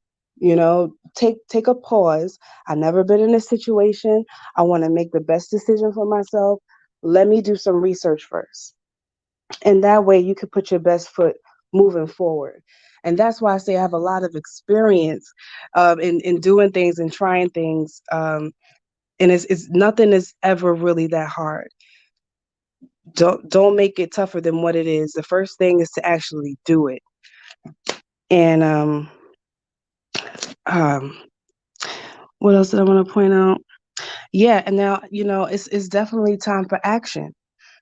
um I don't know how else we can pull on to the people that listen or um get more people to interact, but I'm not just talking for my health. Like I like to see action, and I don't know what else anyone that's listening as well would suggest for us. But we've been doing this for several months, and I just feel like I need to see more action. And I think we getting a lot of the people that are just like the sayers and not the doers. You know what I mean? Um, so if you're listening, you know, I don't know what you're waiting on, but it's like we want to build, right? So don't just listen, share, and talk about it. Um, because we're trying to network. We're all in different areas. Um, and it would be nice to be able to get some groundwork.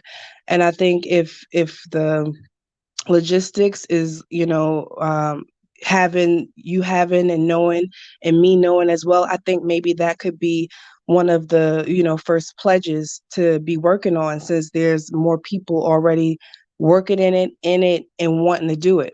That I can definitely see happening.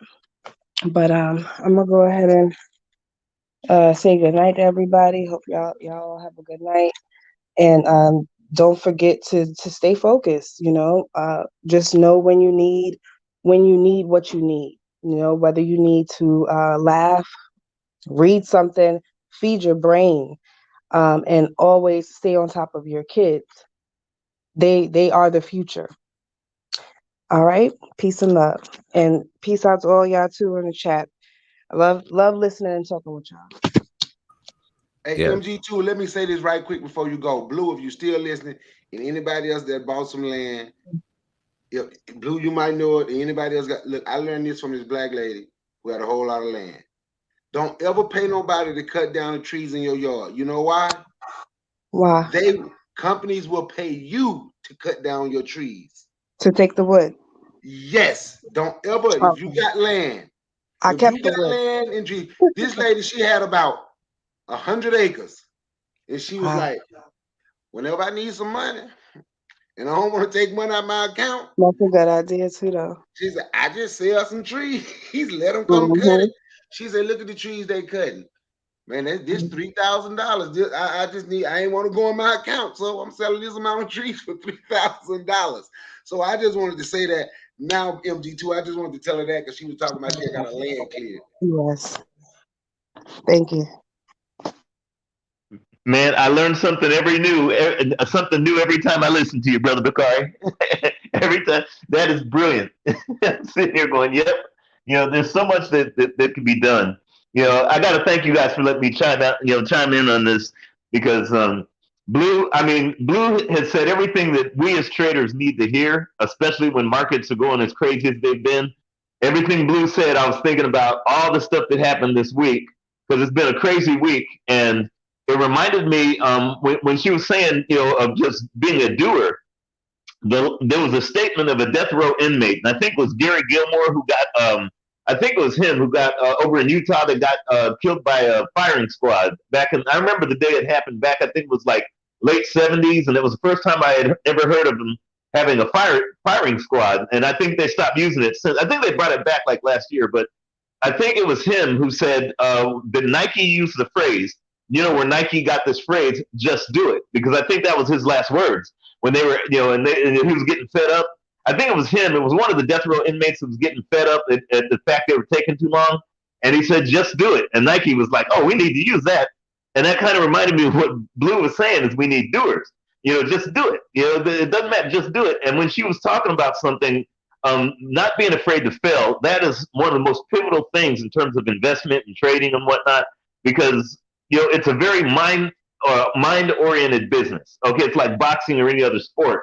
It's more about your mind and about keeping and being very organized and disciplined in yourself more than it is about anything else. And when she said being afraid to fail, it's so important that a lot of us are so afraid to fail that we don't risk. We don't want to take the risk. And I heard it many a time when my mom told me back when I was getting my degree, because I got my degree as an architectural draftsman and an acoustician.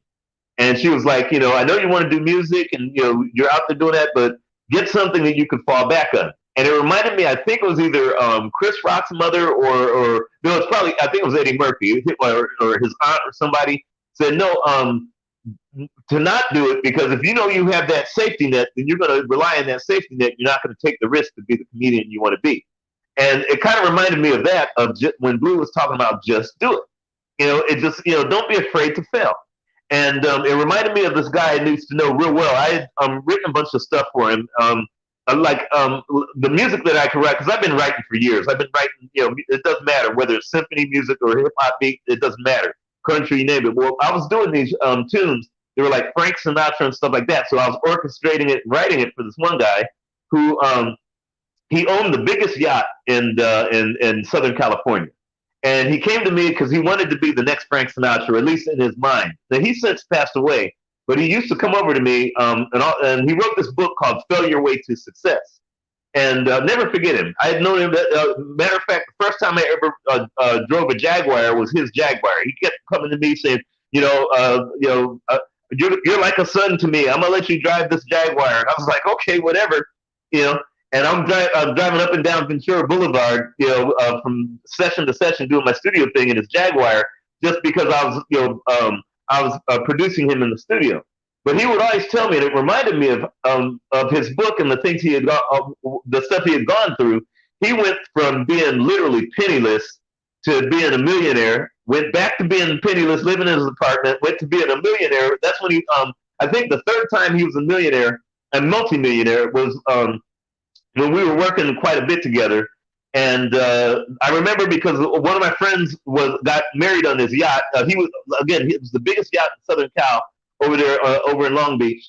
And I'll never forget when that was like the apex of his success, because he was supposed to be doing his book review on Oprah's book thing. This is back in the '90s. He was going to do it on Oprah's thing because he was like getting ready to do it. It was like a week or two away, and then he passed that week before he could do it. But it kind of reminded me of this book and what Blue was saying. Don't be afraid of failure.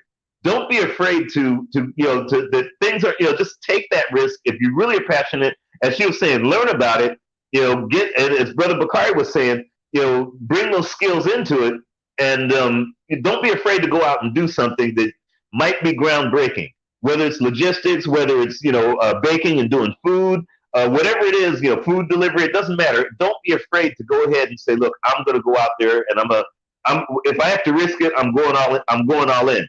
And that's something I've been telling Brother Bakari about is working with folks that are not afraid to go all in.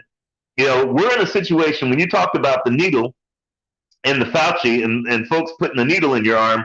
I'm going to tell y'all something. This quote unquote mandate is not just about getting a gene modified therapy, from Fauci and the so-called governing faction that's out there now.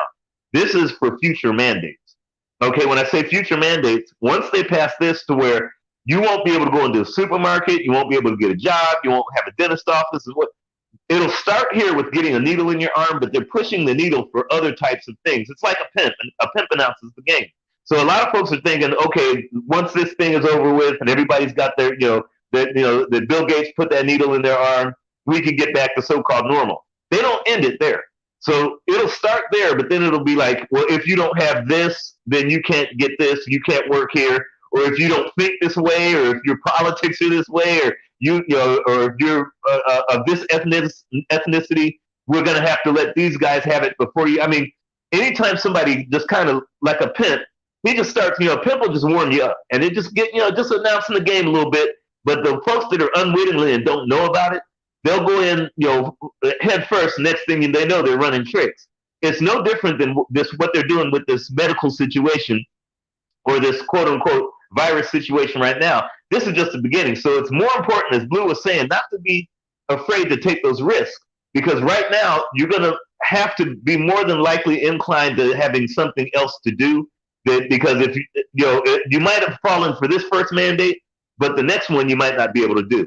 And then, then if you don't have those skills or that thing that you can say, now I want to do my own thing. I've learned, I've done what Blue was saying. I've networked, I've brought those skills in, I brought the things that I learned in my jobs.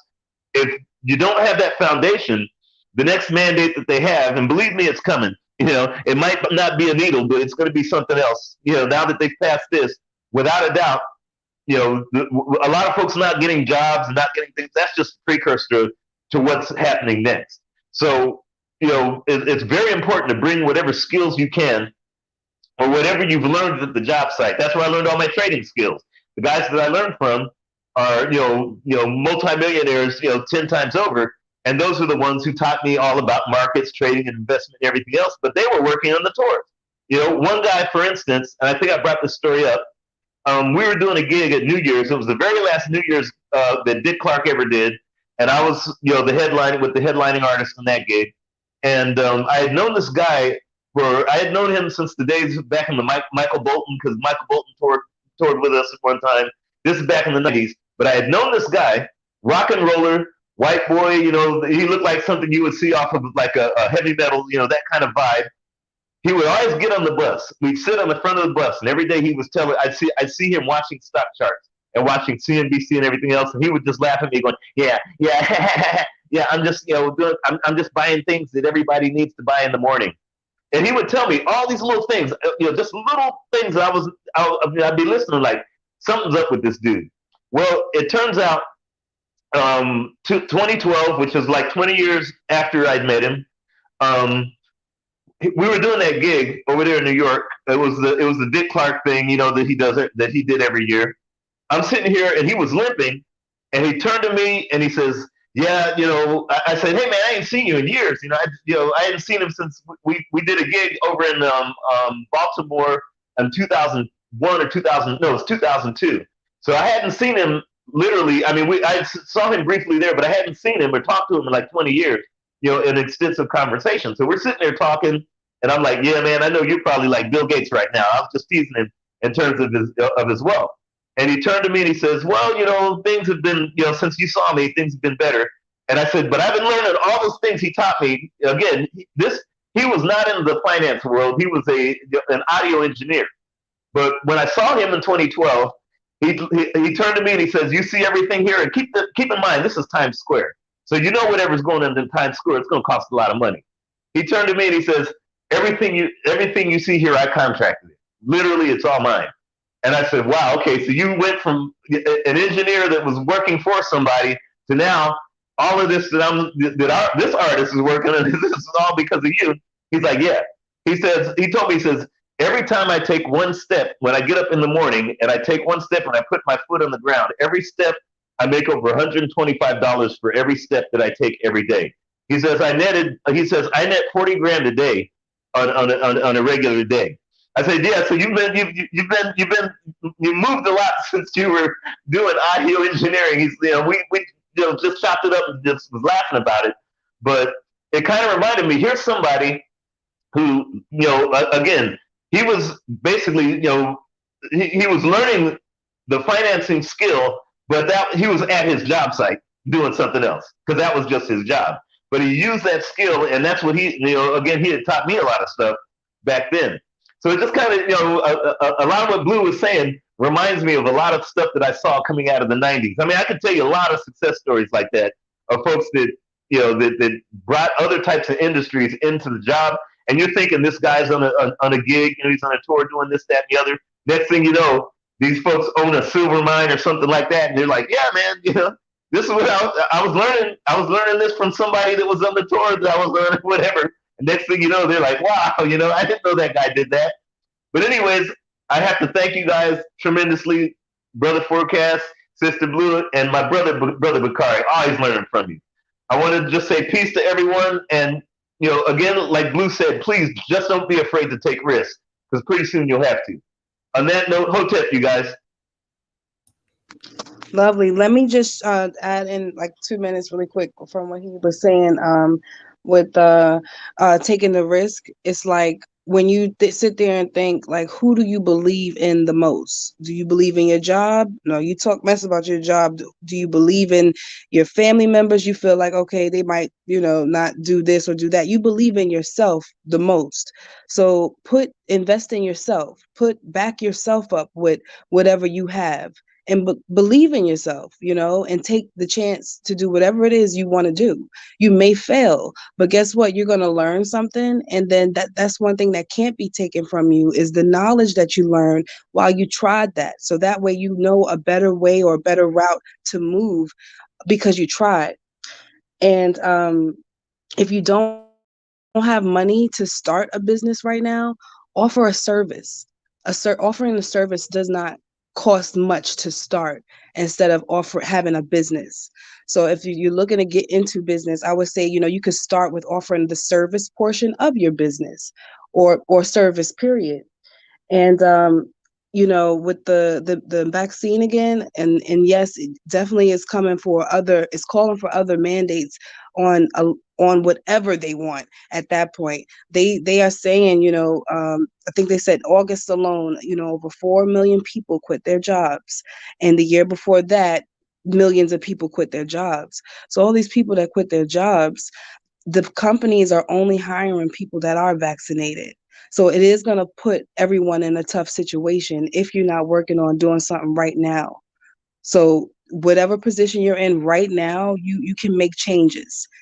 Sacrifice a couple things. Whatever it is you're spending extra money on that is not a necessity, you can live without it for a while.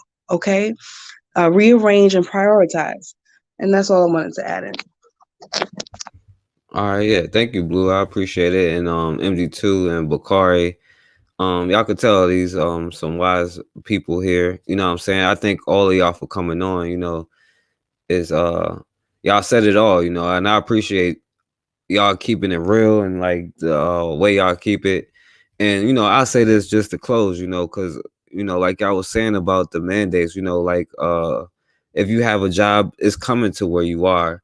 It's already too late. When people talk about the winter is coming, the winter is here already. Like people like Bakari been saying it for a long time. Blue, MG2, we've all been saying the same thing for a long time. And I'm not gonna act like I'm perfect and I have done everything that I needed to do. I know I probably kept my head down a little bit too much trying to follow what I figured was my thing, and I know I have to get better, but I also know that I can work with my brothers and my sisters in all of the fields that we're in. I know that we don't have any other choice but to put aside our tribal differences, because winter is already here right now. If you don't have if you don't have the vaccine, because I'm gonna go ahead and say it don't really matter, then either you're gonna have to get tested, and not just tested like regular. You're probably gonna have to go to a doctor, make it mad, or you can't afford it, and you're gonna be driven to make a decision. Now, of course, it's wrong to put somebody in a position like that, but we can't act like this isn't what America does. They put in the 13th Amendment, except for involuntary servitude is illegal, meaning voluntary servitude is completely legal. And that's why these jobs are meant to keep you as workers. Not everybody is meant to be a worker, but meant to be a boss. Some people are going to be workers, but you have to do what you love to do, and you probably won't feel like you're working. Like if you feel like you need to be a doctor, then do that. If you feel like you need to be a teacher, then do that. The answer is always within yourself, but the times that we're in is real right now, and you're probably not going to be able to eat or whatever unless you either do what you have to do and grow your own food and start your own business, or like Blue was saying, offer your service in whatever area it is.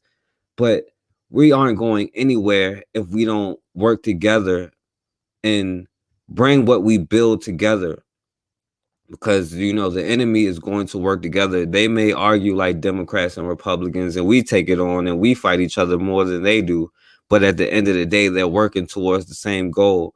And we haven't even conquered the old world order, and the new world order is already here.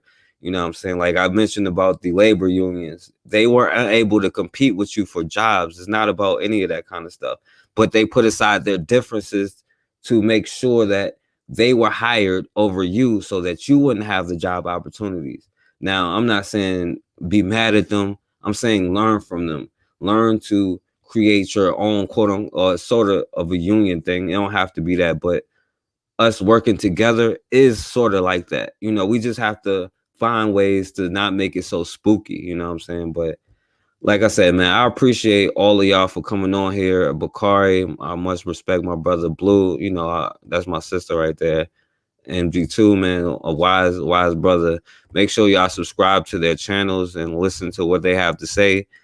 And as always, man, we have got to start standing for something, or we're going to keep falling for anything.